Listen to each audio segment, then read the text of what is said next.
Terima kasih Anda masih bersama kami pemirsa terkait adanya kasus dugaan tindak pidana perdagangan orang di Minahasa Utara. Badan Perlindungan Pekerja Migran Indonesia Manado menegaskan tidak ada penempatan pekerja migran Indonesia ke Kamboja.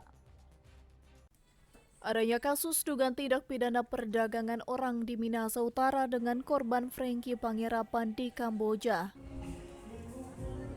Kepala UPT Badan Perlindungan Pekerja Migran Indonesia Manado Hendra Makalalak mengatakan, saat ini pihaknya sedang melakukan pengejaran bersama Polda Sulut terhadap oknum yang melakukan perekrutan melalui media sosial di Sulawesi Utara untuk bekerja di negara Kamboja.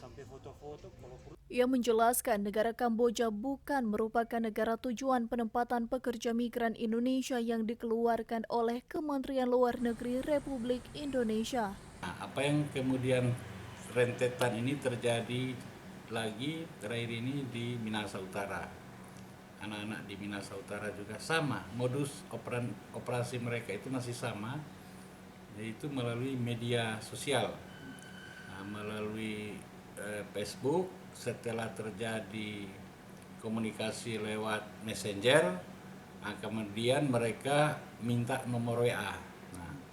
Komunikasi lewat WhatsApp.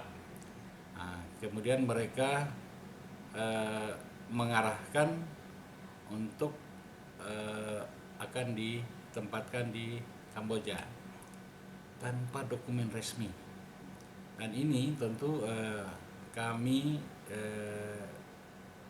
BPDMI Sulawesi Utara menghimbau kepada seluruh masyarakat Sulawesi Utara untuk jangan pernah terbujuk dengan iming-iming melalui media sosial, melalui Facebook, bekerja di luar negeri dengan gaji atau salary yang tinggi.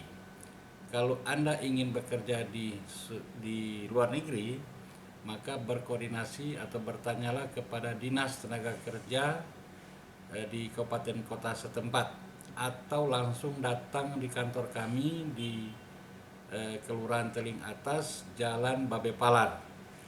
Pihaknya sangat menghimbau bagi warga Sulawesi Utara yang ingin bekerja di luar negeri agar melewati jalur yang resmi. Eka Putra, Kawanwa TV.